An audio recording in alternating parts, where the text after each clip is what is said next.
I'm here with John Carver, and John, welcome. Thank you, Larry. Um, just sort of getting started. My recollection is we met around 1990 or 91, not long after the publication of your Mm. first book, Boards That Make a Difference. Uh, Jim Tatum, who I believe you know and Hmm. met, had just read your book, had introduced me to it, and you were living in Indianapolis area at the time, and Right. contacted you.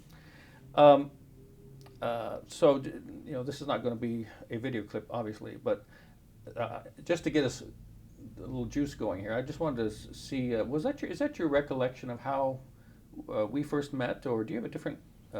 Frankly, when I heard your view of that history, I found myself not knowing whether to agree or not because I couldn't remember that clearly about it. It's probably right. It would likely 1991. Mhm. Book came out in the fall of '90, Of 90. so there wasn't much time to meet. There wasn't much year left at that point. Hmm. But I have an idea it was 1991. Okay. Um,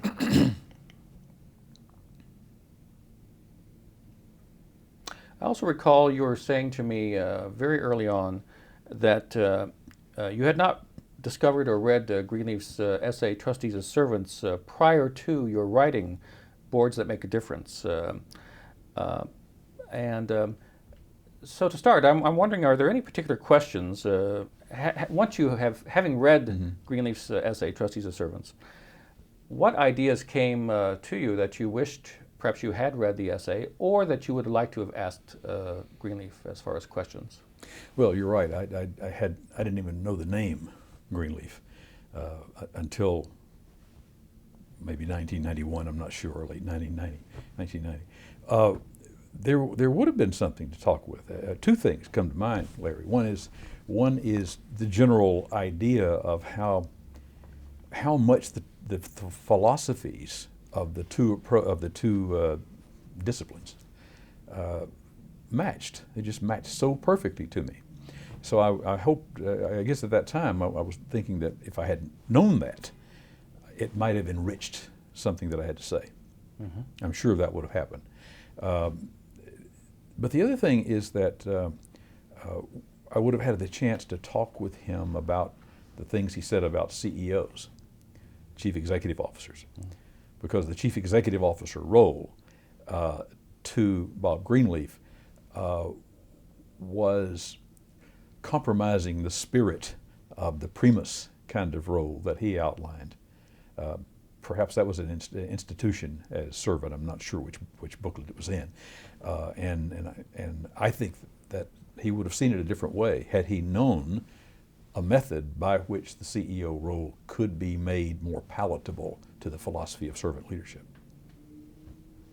I want to insert a comment here for whoever transcribes this tape ultimately for the book.